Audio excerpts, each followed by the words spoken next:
What if every word humanity ever spoke had once been gathered in one place? What if heaven allowed us, for a moment, to see all its wisdom mirrored in ink, only for us to lose it again? Good evening, and welcome back to Wisdom by the Fireside. Tonight, in our events story, we return to the dawn of knowledge itself, a time when the world dared to collect every truth, every poem, every law of the stars under one roof. It was called the Library of Alexandria. But this is not a story about its ashes. It's about the miracle that it ever existed, the divine spark that made human curiosity sacred. When a young translator named Callimachus of Cyrene first stepped into its marble halls, he thought he had entered paradise. He could hear the sound of styluses scratching on papyrus like whispers of angels. And though he was Greek by birth, he swore he felt God's presence more vividly here than in any temple. The year was around 283 BC, in the early reign of Ptolemy II Philadelphus. Outside, ships creaked in the harbor, their sails heavy with scrolls. Inside, hundreds of scholars from Egypt, Greece, Persia, and even far India worked side by side, a fellowship of minds the world had never seen before. It began as a dream in the mind of Ptolemy I, Alexander the Great's general. He had watched his young king chase the horizon and wondered, what if conquest could be of ideas instead of lands? So he built a harbor for wisdom, Alexandria, and crowned it with a temple not of idols, but of scrolls. His son made the dream real. Every ship that enters this port, the decree read, must surrender its books to the library. Copies will be returned. Few knew that, most never were. The originals were kept stored reverently in cedar chambers perfumed with myrrh, as though each text were holy scripture. And in a way they were. When Callimachus began his first translation, a collection of hymns from the priests of Memphis, he trembled. The papyrus smelled of frankincense. The words spoke of creation, light, and divine order. He whispered, "This too is a revelation." Then he lifted his pen and wrote in Greek, "In the beginning the voice gave birth to light." He didn't know it yet, but that moment, not the fire that would come centuries later, was the true miracle. The library was not merely a building, it was humanity's first cathedral of thought. And like all sacred places, it was born of faith. That truth, no matter its tongue, was God's language. But not everyone believed knowledge should be shared so freely. Beyond the marble columns and sunlit courtyards, men whispered of secrets better left untold. Egyptian priests feared the dilution of their mysteries. Greek philosophers feared divine wrath for placing all wisdom on mortal shelves. And somewhere in the shadows, ambition stirred. Ambition that would one day set those shelves aflame. He didn't know then, but God was already writing another chapter. The sea wind that swept through Alexandria carried more than the scent of salt. It carried the smell of beginnings. Marble pillars glistened in the sunrise, reflecting the ambition of a new empire that wanted to outshine Athens itself. But deep within its palace gardens, where date palms swayed in the breeze, a quieter revolution was taking shape. It began with a gathering. Ptolemy II summoned his most trusted men, priests, mathematicians, poets, and astronomers, to a private hall adorned with gold leaf ceilings and mosaics of constellations. There, he announced his vision. He wanted not a monument to himself, but a house for every truth under heaven. The men sat in silence, for in their hearts, they knew what he asked was impossible. Knowledge was scattered, hidden in Persian temples, carved on Indian tablets, sung in Hebrew psalms, etched in Babylonian clay. To bring all that wisdom together seemed to them an act reserved for the divine. But the king smiled. "Then let us do what only the divine could inspire," he said. And those words, soft, reverent, bold, set in motion one of humanity's greatest miracles. That same week, ships departed from Alexandria's harbor bearing gold, scrolls, and letters marked with the royal seal.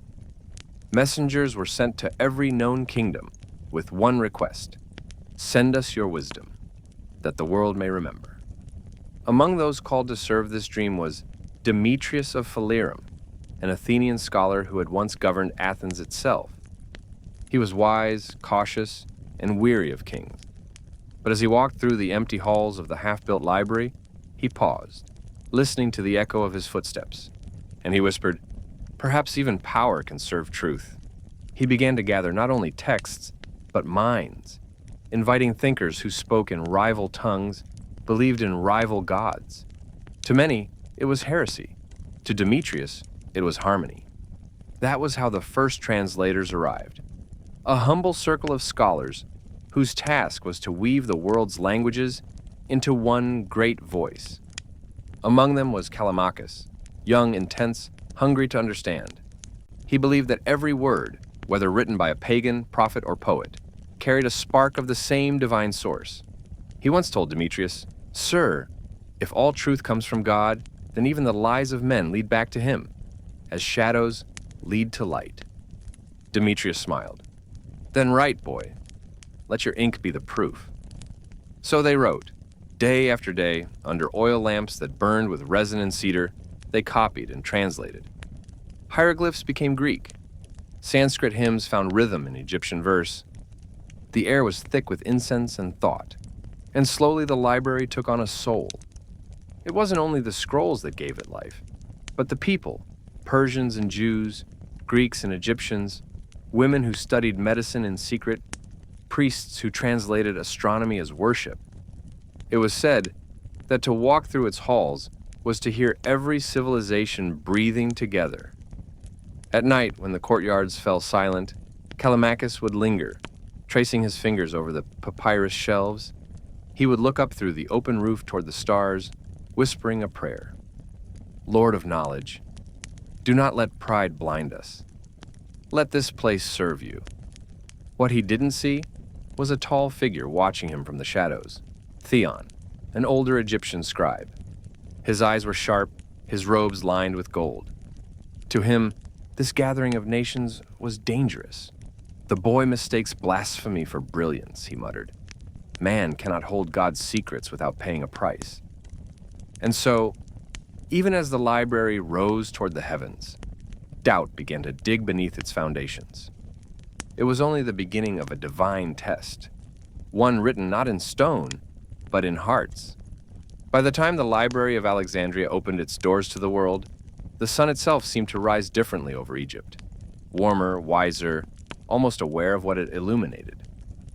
From the harbor, the great lighthouse at Pharos glowed like a celestial torch, guiding ships not only to shore, but toward knowledge.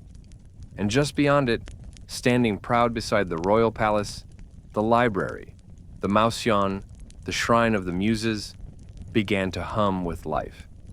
Every morning, Callimachus would cross its marble threshold barefoot, as one would enter a sacred place. He wasn't alone. The halls were alive with voices, Stoics debating virtue beside priests of Ra, astronomers charting the stars beside poets reciting hymns. To walk through those corridors was to walk through the beating heart of the human mind. In the grand reading hall, where sunlight poured through latticed windows, one could find Eratosthenes, who would soon measure the very circumference of the earth with shadows and reason. Or Herophilus, dissecting the mysteries of the human body, seeking God's design in veins and nerves. There were mathematicians who spoke of divine geometry, and philosophers who claimed that numbers themselves were prayers, patterns through which creation echoed. Callimachus wrote endlessly, cataloging the scrolls, naming every text and author known to man. He created the first great index, a map of all knowledge.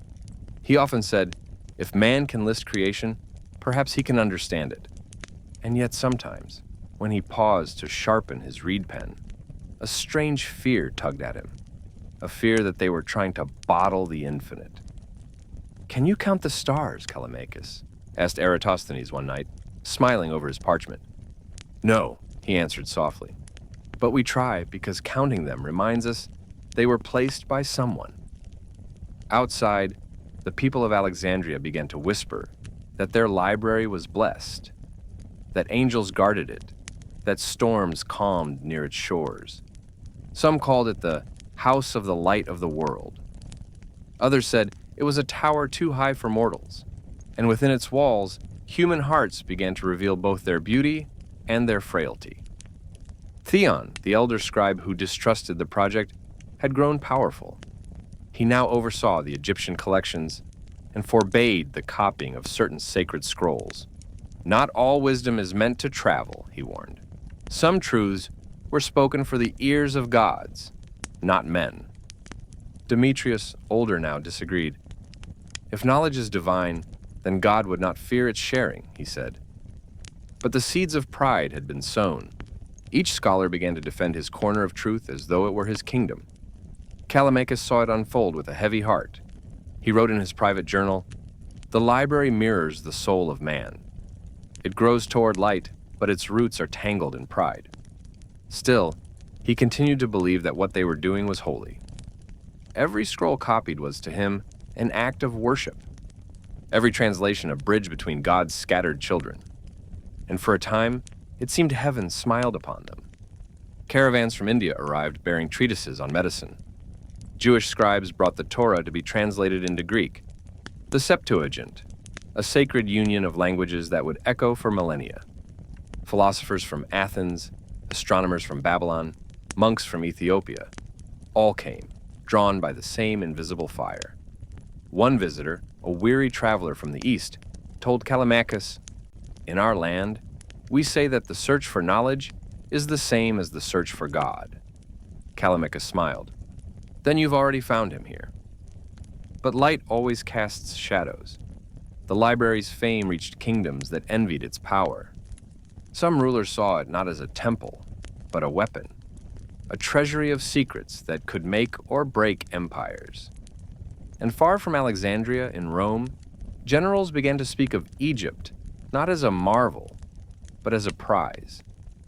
Yet none of them, not the king, not the scholars, not even Callimachus, could imagine that the fire that would one day consume their work was already flickering in the hearts of men. For even divine gifts, when guarded too fiercely, invite the test of humility. And God was watching, as he always does, when man begins to mistake wisdom for ownership. The Library of Alexandria had become the beating heart of civilization.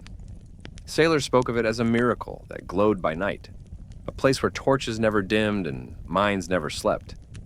Merchants arriving from distant ports would pause in awe as they passed the marble steps, hearing chants in Greek, Sanskrit, Aramaic, and Coptic, all blending into one, a symphony of tongues. Inside, the atmosphere was sacred, electric, alive. Every corridor smelled of papyrus and cedar oil. Every chamber echoed with the scratching of pens and the soft murmur of translation. There was no other place like it on earth. It was as if humanity had, for a fleeting moment, reached upward and brushed the edge of heaven. Callimachus stood at the center of it all, older now, calmer, his eyes lined with ink and sleeplessness. He no longer believed the library could contain all truth, but he had come to believe something even greater, that truth could contain all of us. He walked among the scholars with quiet reverence. Here was Eratosthenes, measuring the earth's circumference with shadows cast at noon. There, Herophilus, describing the pulse as the rhythm of life itself. And in a quiet corner, 7 men worked on the translation that would one day echo through eternity, the Hebrew scriptures into Greek, the Septuagint. When Callimachus entered that chamber, he felt something unlike anything before. The air itself seemed to shimmer. One of the translators, an elderly rabbi with trembling hands, looked up and said, "We are not translating words. We are preserving breath." And Callimachus, moved to tears, whispered, "Then let this place be the lungs of the world." Days turned to years. Under the patronage of the Ptolemies, scrolls multiplied by the thousands, works of mathematics, medicine, poetry, and prophecy. Some said there were 500,000 texts. Others claimed there were more. But no one could count what truly mattered, the lives transformed within those walls, young apprentices who entered barely literate left as philosophers, Physicians discovered cures, while poets found prayers hidden in stanzas. Even the skeptics began to feel a kind of faith, not in a single creed, but in the miracle of understanding itself. One afternoon, a sandstorm darkened the city. Lightning cracked over the harbor, scattering gulls into the gray sky. Scholars rushed to close shutters, but Callimachus remained at the open balcony, his cloak whipping in the wind. He looked toward the pharaoh's lighthouse, now just a shadow in the dust, and murmured, "Even storms serve his purpose. For how else would we learn to protect what matters?" When the winds passed, the library stood untouched. But that night, Callimachus dreamt of fire. He saw scrolls glowing like coals, voices crying out, and in the midst of it all, a whisper, "Do not mourn the loss of light, for I am the source of it." He woke before dawn, shaken but calm. He understood somehow that even the library's glory would not last forever, and that was as it should be. For no creation of man was meant to be eternal, only the truth it carried was. He told Demetrius, now frail with age, of his dream. The old philosopher smiled faintly. Perhaps God reminds us that wisdom must never be caged, even in gold and marble. But Theon, the elder scribe, overheard them. To him, such talk was blasphemy. He had built his life around guarding the library's secrets, sealing knowledge away from the unworthy. "If the heavens wish to test us," he hissed, "then let us prove we can hold the flame."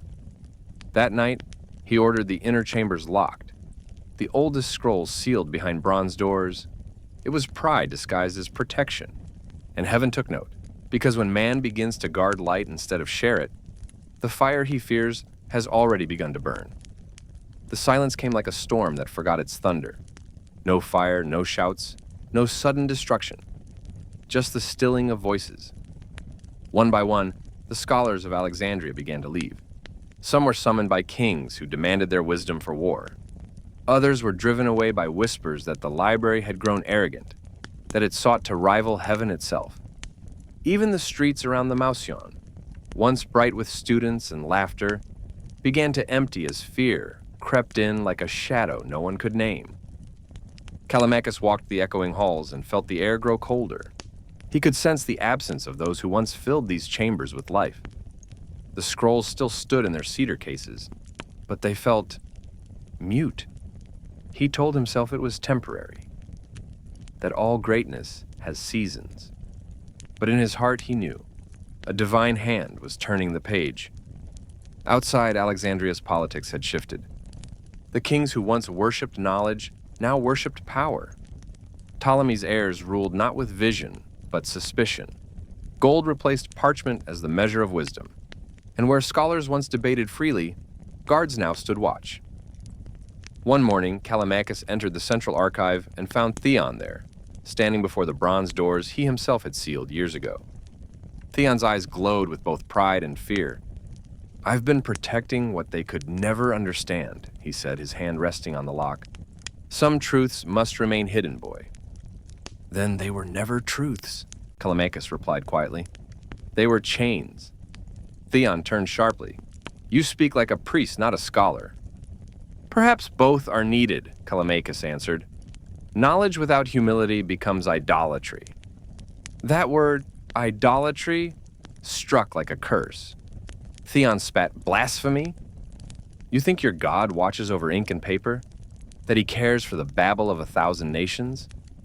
He left man to his own mind, and it is I who keep it pure." Callimachus did not argue. He only whispered, "If God did not care, you would not fear losing it." Theon's anger trembled into silence. That evening, the old man left the library, never to return. No one saw him again, and so the library became hollow. Dust gathered on the marble floors. The voices of translators were replaced by the echoes of footsteps and the soft flutter of moths in torchlight. To some, it looked like neglect. To Callimachus, it felt like judgment.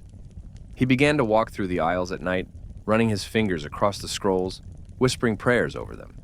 He no longer believed they belonged to him, or even to mankind. He began to understand what his dream had meant. The fire would not come as punishment, but as release. Still, there were moments of beauty. A handful of scholars remained, a physician who taught anatomy as praise, a young poet who wrote hymns to wisdom itself. They gathered under the open atrium, reciting verses by the light of oil lamps. And for those moments, the library seemed alive again, fragile but luminous, like a candle in a storm. One night, as the last of them recited a line from the Psalms, "The entrance of thy words giveth light," a tremor rippled through the ground. The lamps flickered. The sea roared louder than usual. A storm was coming, not of rain, but of empire. Beyond the horizon, a Roman fleet was gathering, and on one of its decks stood a young general whose name the world would never forget. For God's tests often arrive in armor, not fire, and the libraries would soon face both. The year was 48 BC. Alexandria, once the city of light, now trembled under the weight of empire. The Roman banners rippled over the sea, red against the desert sky, as warships cut through the waves like knives through silk. The library's marble spires shimmered on the horizon, unaware that destiny had fixed its gaze upon them. At the palace, smoke curled from the courtyards, where soldiers sharpened swords. Ptolemy XIII, young and rash, had refused to share the throne with his sister Cleopatra. The city was divided, part in rebellion, part in awe. And into this storm walked Julius Caesar, a conqueror who sought neither scrolls nor souls, but power. Callimachus, now old and frail, watched from the balcony of the Mausion as Caesar's fleet anchored in the harbor. He had heard rumors that Caesar burned the ships of his enemies to trap them within the port. But he also knew something deeper, that God sometimes used destruction to draw attention to what man had begun to forget. That night, the wind turned. Arrows lit with oil streaked across the sky. The harbor roared with flame. Wooden hulls crackled like thunder and sparks danced upward, carried by the sea breeze toward the city. Toward the library. From the upper terraces, the scholars saw it. The first embers landing on dry papyrus roofs.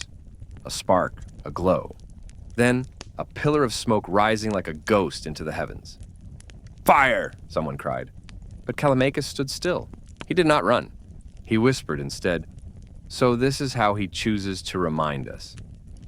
Demetrius was gone, Theon forgotten, and yet the echoes of their arguments filled his ears. Pride versus faith, possession versus purpose. Now, none of it mattered. The wind made no distinction between philosopher and scribe. The fire spread swiftly through the outer storage halls, the dock libraries that held scrolls copied from foreign ships. Flames raced along the cedar beams, devouring the words of centuries. The sky turned gold and red, and the sea reflected it like molten glass. Some scholars tried to save what they could. They formed human chains, passing bundles of scrolls toward the palace gates. But others simply fell to their knees, watching their life's work vanish in light. Callimachus gathered one armful of texts, the hymns of Memphis he had translated in his youth, and carried them to the courtyard. The flames were closing in. He looked upward and murmured, "We built a temple of words, but forgot to pray enough within it." A scroll slipped from his hands, caught the wind, and vanished into the blaze. He didn't chase it. He only said, "If knowledge is divine, then even this fire serves him." And in that moment, it was as though heaven answered, for amid the roar, the wind shifted. The flames curved away from the inner sanctum, the royal library, where the most sacred works were stored. Somehow, impossibly, that chamber survived. When dawn broke, Alexandria smoldered. The harbor was ash. The dock libraries were gone. But deep within the heart of the Mausion, scrolls still stood, blackened at the edges, yet intact. As if protected by invisible hands, Caesar, when told of the blaze, looked upon the ruins and said nothing. He neither apologized nor rejoiced. He simply stared at the surviving halls and whispered, "Even fire respects power." But Callimachus knew better. He whispered back, "No, General. It respects purpose." He fell ill soon after. Smoke in his lungs, grief in his heart. But he did not die in despair. He told his last remaining students, "The library was never ours to lose. What mattered has already been written. not on papyrus, but in the soul of man. He died that night with ink on his fingers and peace in his eyes. And as his pupils carried him through the silent halls, the first light of morning spilled through the broken roof like a benediction. Dust sparkled in the air like tiny stars, as if the heavens themselves were writing new verses to replace the ones lost. The library had burned, but the fire had not been the end. It had been the passing of a torch. Centuries passed, yet the smoke of that night never truly left the horizon.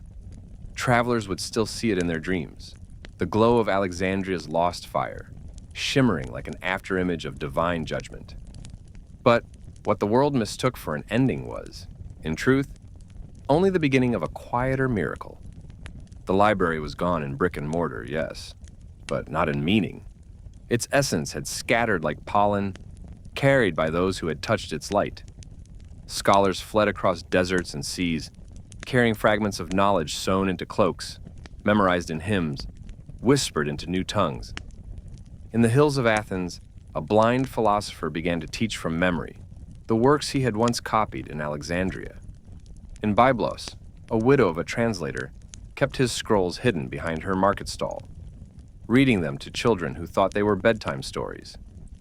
And in the deserts of Syria, monks began to build tiny scriptoria, small, silent rooms lit by oil lamps, where they copied what little they could recall, believing that to write was to worship.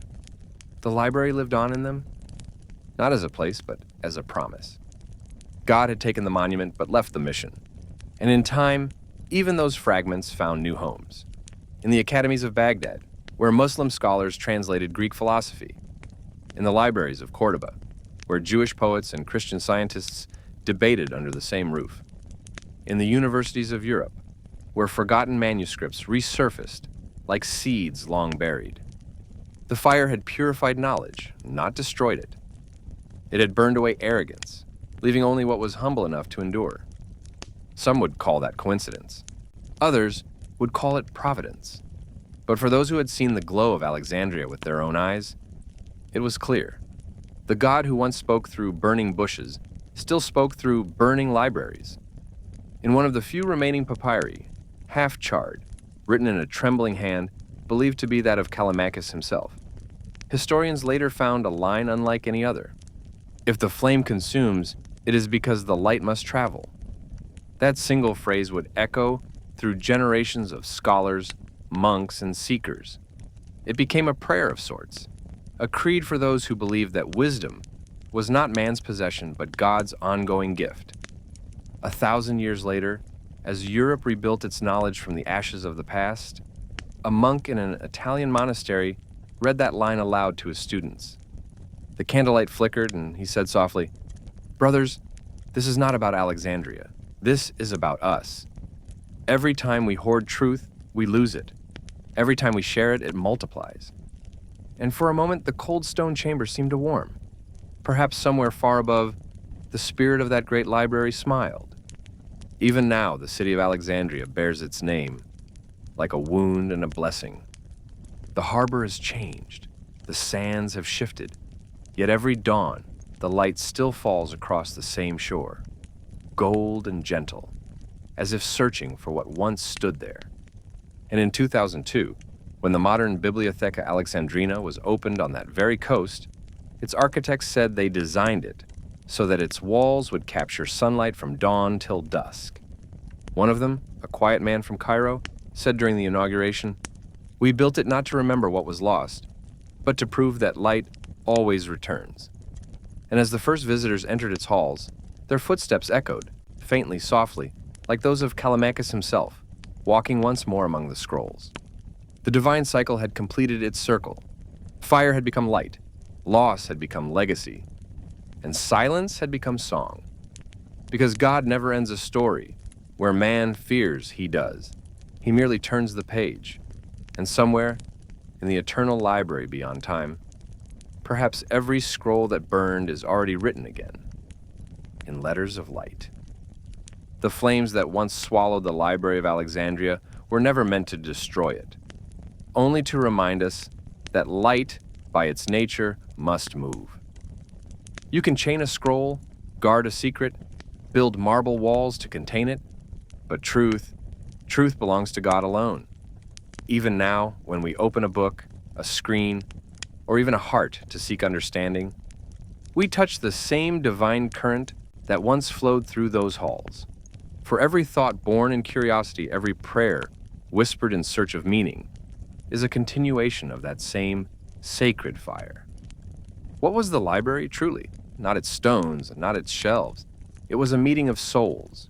Egyptians who believed the stars were divine eyes, Greeks who sought perfection through reason, Persians who mapped the heavens, and Hebrews who wrote the word in trembling ink. Together they formed something the world had never seen before, a civilization of listeners. They believed, perhaps for the first and last time, that God could be found in the act of understanding his creation, that to read, to translate, to teach was itself a kind of prayer. Callimachus had said, "If knowledge is divine, then even this fire serves him." And he was right. For what the fire took from the eyes of men, it placed into their souls. Every scholar, every student, every believer who has since sought truth with humility, they are the living pages of that endless book. Think of it.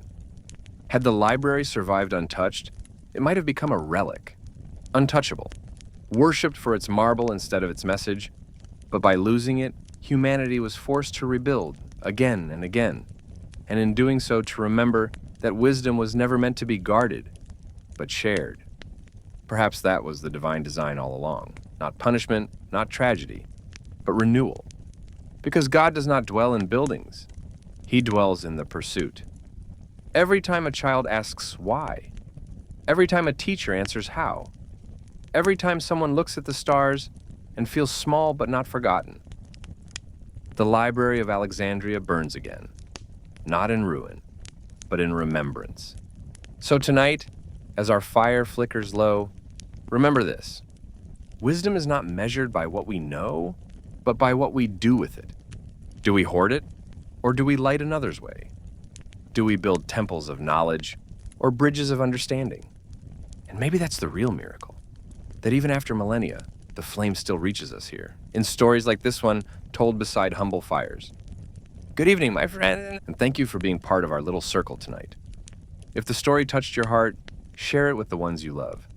And if you would like to listen to more like it, you know where to find us.